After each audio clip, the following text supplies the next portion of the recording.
Breaking news Delhi పర్యటనలో AP CM Chandrababu నిన్న బిజీగా గడిపారు. కేంద్ర బడ్జెట్ ప్రవేశపెట్టిన తరువాత తొలిసారి ప్రధానమంత్రి నరేంద్ర మోదీతో భేటీ అయ్యారు. ప్రధాని మోదీతో రాష్ట్ర ఆర్థిక పరిస్థితులపై చర్చించారు సీఎం. అమరావతి పునర్నిర్మాణం, పోలవరం, వెనుకబడిన జిల్లాలకు నిధులతో పాటు కొత్త రుణాలపై మోదీతో చర్చించినట్లు తెలుస్తుంది. ఇక సుమారు గంట పాటు ప్రధానితో భేటీ అయ్యారు. ఇటీవల బడ్జెట్లో అమరావతికి 15,000 కోట్ల రూపాయల రుణం ఇప్పించేందుకు కేంద్రం ముందుకొచ్చింది. ఆ నిధులను సాధ్యమైనంత త్వరగా ఏపీకి వచ్చేలా చూడాలని కోరారు.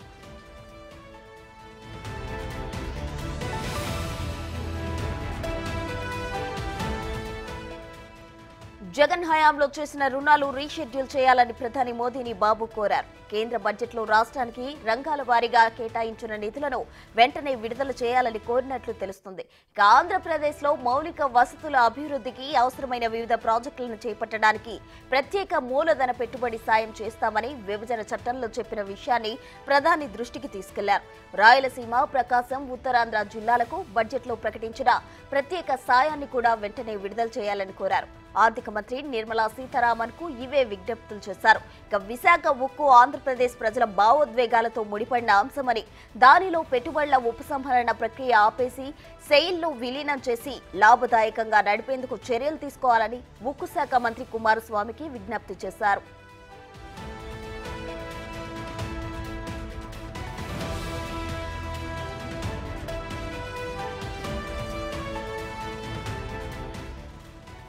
హోంమంత్రి అమిత్ షాతో జరిగిన సమావేశంలోనూ విభజన చట్ట ప్రకారం చేయాల్సిన పనుల గురించి చంద్రబాబు మాట్లాడారు. రాష్ట్రంలో ఎన్డీఏ అధికారం చేపట్టిన తరువాత మొదలుపెట్టిన సంక్షేమ అభివృద్ధి కార్యక్రమాల గురించి ఆయనకు వివరించారు. కేంద్రం నుంచి తగిన చేయూత అందించాలని కోరగా అమిత్ షా సానుకూలంగా స్పందించినట్లు తెలిసింది. అంతకుముందు ఉదయం పౌర విమానయాన శాఖ మంత్రి రామ్మోహన్ నాయుడుతో భేటీ అయ్యారు. ఏపీలో విమానయాన రంగ అభివృద్ధిపై చర్చలు జరిపారు సీఎం చంద్రబాబు.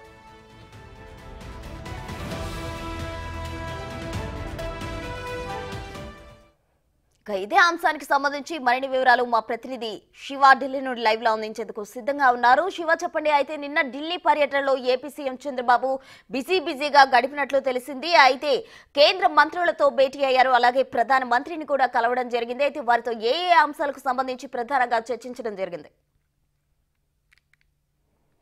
రైట్, ప్రస్తుతం ఏపీ సీఎం చంద్రబాబు 2 రోజుల ఢిల్లీ పర్యటనలో భాగంగా కేంద్ర మంత్రులు ప్రధాని నరేంద్ర మోడీతో భేటీ అయ్యారు. రాష్ట్ర అభివృద్ధికి సహకరించాలంటే కేంద్ర మంత్రులను ప్రధాని నరేంద్ర మోడీ కూడా కొన్ని వినతి పత్రాలు సమర్పించినట్టు తెలుస్తుంది. మొదటి రోజు సాయంత్రం కేంద్ర జలశక్తి శాఖ మంత్రి సిఆర్ పాటిల్తో సీఎం చంద్రబాబు, నీటిపారుదల శాఖ మంత్రి నిమ్మల రామానాయుడు, ఇతర కేంద్ర మంత్రులు కేంద్ర జలశక్తి శాఖ మంత్రితో కలిశారు. డయాఫ్రమ్ వాల్ నిర్మాణం, పోలవరం ప్రాజెక్టుకు సంబంధించి డయాఫ్రమ్ వాల్ నిర్మాణం ఏదైతుందో ఆ నిర్మాణానికి సంబంధించి ఆ కమిటీ కేంద్రం ఏర్పాటు చేసిన కమిటీ నివేదికను త్వరితగతిన నివేదిక ఇవ్వడం ద్వారా నిర్మాణం అనేది త్వరగా పూర్తి చేయడానికి, నిర్మాణం చేపట్టడానికి అవకాశం ఉంటుంది. కాబట్టి దానికి సంబంధించి త్వరగా చర్యలు తీసుకోవాలనేది ప్రధానంగా సిఆర్ పాటిల్తో చర్చించారు. పోలవరం నిర్మాణానికి సంబంధించి అయ్యే ఖర్చులకు సంబంధించి కూడా నిధుల విడుదలకు సిఆర్ పాటిల్ ఆర్థిక శాఖకు రికమెండేషన్ చేయాలనేది వినతి పత్రం కూడా సమర్పించారు. మొత్తంగా చూసుకుంటే నీటిపారుదల శాఖకు సంబంధించి పోలవరం ప్రాజెక్టు నిర్మాణం, మరోవైపు భూ నిర్వాసితులు ఎవరైతే ఉన్నారో R&R ప్యాకేజీకి సంబంధించి కూడా ప్రధానంగా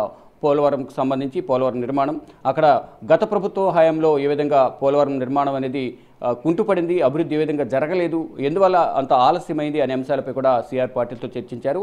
అంతకుముందు 2014 నుంచి 19 వరకు ఉన్న సందర్భంలో టీడీపీ ప్రభుత్వం ఎంత మేర పోలవరం నిర్మాణం పూర్తి చేసింది, తర్వాత వచ్చిన ప్రభుత్వం ఎంత పూర్తి చేసింది, ఎంత పనులు జరగకుండా అడ్డుకుంది అనే అంశాలపై, రివర్స్ టెండరింగ్ వల్ల ఎంత నష్టం వాటిల్లింది ప్రభుత్వానికి అనే దానిపై కూడా ప్రధానంగా చర్చించారు. మరోవైపు ఏదైతే ప్రభుత్వం నుంచి ఖర్చు పెట్టిన సొమ్ము ఏదైతుందో నిధులను విడుదల చేయాలి, అంటే కేంద్ర ప్రభుత్వం ఇవ్వకపోయినప్పటికీ రాష్ట్ర ప్రభుత్వం నిధులను పోలవరం నిర్మాణానికి ఖర్చు చేశారు. కాబట్టి మొత్తం ఆ డబ్బులను కూడా తిరిగి ఇచ్చే విధంగా కూడా నిర్ణయాలు తీసుకోవాలనేది సిఆర్ పాటిల్తో చర్చించారు. తర్వాత మరుసటి రోజు అంటే నిన్న కేంద్ర పౌర విమానయాన శాఖ మంత్రి నిమ్మల కింజారపు రామ్మోహన్ నాయుడుతో భేటీ అయ్యి రాష్ట్రంలో విమాన రంగానికి సంబంధించి ప్రధానంగా కొన్ని నిర్ణయాలు తీసుకున్నారు.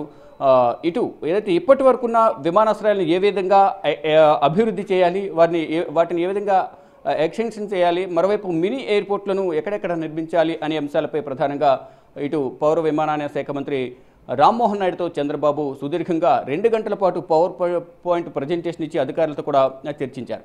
తర్వాత సాయంత్రం 4:30 ప్రధాని నరేంద్ర మోడీతో కలిశారు. నరేంద్ర మోడీతో ప్రధానంగా కేంద్రం బడ్జెట్ ప్రవేశపెట్టిన తర్వాత తొలిసారి అంటే కేంద్ర బడ్జెట్లో రాష్ట్రానికి అన్ని విధాల సహాయ సహకారాలు అందిస్తాం, రాష్ట్ర అభివృద్ధికి రాజధాని నిర్మాణానికి కూడా సహకరిస్తాం, పోలవరం నిర్మాణానికి అన్ని విధాల నిధులను విడుదల చేస్తామంటూ కూడా కేంద్రం బడ్జెట్లో చెప్పిన తర్వాత తొలిసారి ప్రధాని నరేంద్ర మోడీతో భేటీ అయ్యారు. ఈ నేపథ్యంలోనే బడ్జెట్లో ఏవైతే కేటాయింపులు చేశారో ఆ కేటాయింపులు త్వరితగతిన నిధులు విడుదలయ్యే విధంగా కూడా చొరవ తీసుకోవాలి. ప్రధాని అన్ని విధాల ప్రత్యేక సహాయం అనేది ఆంధ్ర రాష్ట్రానికి ప్రత్యేక సహాయం అందించాలి. గత ప్రభుత్వంలో ఎటువంటి పరిశ్రమలు ఏపీకి రాలేదు, అభివృద్ధి కుంటుపడింది, ఆర్థికంగా వెనుకబడి ఉంది, అప్పుల పాలైంది ఆంధ్రప్రదేశ్ రాష్ట్రం. ఈ నేపథ్యంలోనే కూటమి ప్రభుత్వం ఏర్పడింది కాబట్టి ప్రజల ఆకాంక్షలను ఆశలను నెరవేర్చాలి, కూటమి ప్రభుత్వంతోనే అభివృద్ధి సాధ్యమనేది రాష్ట్ర ప్రజలకు చూపించాలి అనేది ప్రధానంగా సీఎం చంద్రబాబు ప్రధాని నరేంద్ర మోడీ దృష్టి తీసుకువెళ్లారు. కేంద్రం ప్రత్యేక సాయం అందించాలి అనేది ఇక్కడ ప్రధానితో చర్చించినట్టు తెలుస్తోంది. ఇక విభజన సమయంలో ఇచ్చిన హామీలు ఏవైతే అపరిష్కృతంగా ఉన్నాయో ఆ సమస్యలను కూడా పరిష్కరించాలి. మరోపటి తెలంగాణ నుంచి రావాల్సిన ఆస్తులు కానీ ఇక కేంద్ర ప్రభుత్వం ఇచ్చిన హామీలు ఏవైతే విభజన సమయంలో ఆ హామీలకు సంబంధించి నిధులను విడుదల చేయడం ద్వారా రాష్ట్రాన్ని అభివృద్ధి చేసుకోవచ్చు, అన్ని రంగాలను కూడా అభివృద్ధి కుంటుపడి ఉంది కాబట్టి గత ప్రభుత్వ హయాంలో ఏ శాఖలో అవినీతి జరిగింది, ఎంత మేర అవినీతి జరిగింది అనేది ఆ శ్వేతపత్రాలు కూడా విడుదల చేశాము. దానికి సంబంధించి ఆ శాఖలకు సంబంధించి ఆర్థికంగా పరిపుష్టి ఉండాలంటే కేంద్ర సహకారం అవసరం అనే అంశాలపై కూడా విడుదల చేసిన శ్వేతపత్రాల గురించి ప్రధాని నరేంద్ర మోడీతో చర్చించారు. ఇటు పోలవరం కానీ రాజధాని నిర్మాణానికి ప్రకటించిన నిధులు ఏవైతే 15,600 కోట్లు ఆ గ్రాంట్లను కూడా విడుదల చేయాలి. వెనుకబడిన జిల్లాలకు అభివృద్ధికి దాదాపు 8 జిల్లాలకు సంబంధించిన గ్రాంట్లను కూడా విడుదల చేసే విధంగా ఆర్థిక శాఖను ఆదేశించాలి. ఇక ఏదైతే బడ్జెట్లో ప్రవేశపెట్టిన నిధులు ఏవైతే నిధులు కేటాయించారో అది ఇప్పుడు రానున్న క్యాబినెట్లో ఆమోదం పొందే విధంగా నిర్ణయాలు తీసుకుని ఆ నిధులను విడుదల చేసే విధంగా కూడా చర్యలు తీసుకోవాలంటూ కూడా ప్రధాని నరేంద్ర మోడీతో చంద్రబాబు చర్చించారు. తర్వాత ప్రధాని నరేంద్ర మోడీతో భేటీ అనంతరం కేంద్ర ఆర్థిక శాఖ మంత్రి అంటే కేంద్ర మంత్రులను కలిసిన తర్వాత ఆ శాఖలకు సంబంధించిన నిధులు విడుదల చేయాలంటే కేంద్ర ఆర్థిక శాఖ మంత్రి నిర్మలా సీతారామన్ ఆ శాఖకు మంత్రిగా ఉన్నారు కాబట్టి నిధులు విడుదల చేయాల్సి ఉంటుంది. దానికి సంబంధించి కేంద్ర ఆర్థిక శాఖ మంత్రి నిర్మలా సీతారామన్ను కలిశారు. మరోవైపు వెనుకబడిన జిల్లాలకు సంబంధించిన గ్రాంట్లు ఏవైతే ఉన్నాయో ఆ నిధులను విడుదల చేయాలి. మరోవైపు వివిధ శాఖలకు సంబంధించి ఆ శాఖలకు సంబంధించి ఇప్పటికే కేంద్ర మంత్రులను కలిశారు కాబట్టి ఆ శాఖల్లో ఏదైతే నిధులు విడుదలకు అవకాశం ఉంటుందో ఆ నిధులను త్వరితగతిన విడుదల చేయడం ద్వారా ఆ శాఖలకు సంబంధించిన ఆ రంగాలకు సంబంధించి డెవలప్ చేసుకోవడానికి అవకాశం ఉంటుంది. కాబట్టి రాష్ట్రాన్ని అభివృద్ధి చేసుకోవడానికి ఆర్థిక శాఖ నుంచి రావాల్సిన నిధులు గ్రాంట్లు ఏవైతే ఉన్నాయో వాటన్నింటినీ కూడా విడుదల చేయడం ద్వారా కేంద్రం నుంచి రాయితీల రూపంలో వచ్చే నిధులను కూడా విడుదల చేయడం ద్వారా రాష్ట్రాన్ని అభివృద్ధి చేసుకోవడానికి అవకాశం ఉంటుందంటూ కూడా నిర్మలా సీతారామన్తో భేటీ అయిన సందర్భంలో చంద్రబాబు కేంద్ర ఆర్థిక శాఖ మంత్రి చర్చించారు. ఆ సందర్భంలోనే కేంద్ర ఉక్కు కర్మాగార శాఖ మంత్రి ఇటు స్టీల్ శాఖ మంత్రికి సంబంధించి కేంద్ర మంత్రి కుమారస్వామి కూడా ఆ సందర్భంలో అక్కడ ఉన్న నేపథ్యంలో విశాఖ స్టీల్ అంశం గురించి కూడా చర్చించినట్లుగా తెలుస్తుంది. విశాఖ స్టీల్ ప్రైవేటీకరణ అంశం సంబంధించి కానీ ఇతర అంశాలు గత కొంతకాలంగా అక్కడ ఇష్యూ నడుస్తోంది. దానికి సంబంధించి పరిష్కరించాలనే అంశాలపై కుమారస్వామితో కూడా చర్చించారు. ఇక వీరందరితో భేటీ అనంతరం ఫైనల్గా కేంద్ర హోంశాఖ మంత్రి అమిత్ షాతో భేటీ అయ్యారు. అమిత్ షాతో భేటీ అయ్యే సందర్భంలో బీజేపీ జాతీయ అధ్యక్షుడు జేపీ నడ్డా కూడా ఈ సమావేశంలో పాల్గొన్నారు. చంద్రబాబు, అమిత్ షా అలాగే జేపీ నడ్డా ముగ్గురు కూడా భేటీలో పాల్గొన్నారు. భేటీలో పాల్గొన్న సందర్భంలో రాష్ట్రంలోని రాజకీయ పరిస్థితులపై కూడా చర్చించారు. మరోవైపు ఈ రీఆర్గనైజేషన్ యాక్ట్ ఏదైతే ఉందో విభజన సమయంలో ఇచ్చిన హామీలకు సంబంధించి కేంద్ర హోంశాఖ పరిధిలో కొన్ని కీలక అంశాలు ముడిపడి ఉన్నాయి కాబట్టి ఆ కీలక అంశాలకు సంబంధించి ప్రధాని నరేంద్ర మోడీతో చర్చించారు. మరోవైపు నిర్మలా సీతారామన్తో చర్చించారు. ఇక ఫైనల్గా కేంద్ర హోంశాఖ మంత్రి అమిత్ షాతో కూడా చర్చించి రాష్ట్ర అభివృద్ధికి రాష్ట్ర సమస్యలు ఏవైతే ఉన్నాయో లా అండ్ ఆర్డర్కి సంబంధించి మరోవైపు విభజన సమయంలో ఇచ్చిన హామీలు ఏవైతే ఉన్నాయో విభజన సమయంలో ఇచ్చిన హామీలకు కేంద్రంలో హోంశాఖ కీలకంగా వ్యవహరిస్తుంది కాబట్టి ఇటు అమిత్ షా కూడా చొరవ తీసుకుని రాష్ట్ర అభివృద్ధికి రాష్ట్రానికి రావాల్సిన నిధుల విషయంలో కానీ తెలంగాణ నుంచి ఆంధ్రప్రదేశ్కి రావాల్సిన నిధులు ఏదైతే ఉన్నాయో ఆస్తులు ఏవైతే ఉన్నాయో ఆస్తులకు సంబంధించి కూడా త్వరితగతిన నిర్ణయాలు తీసుకోవడం ద్వారా రాష్ట్ర అభివృద్ధికి అవకాశం ఉంటుంది. కాబట్టి అందరూ కూడా కలిసికట్టుగా రాష్ట్రానికి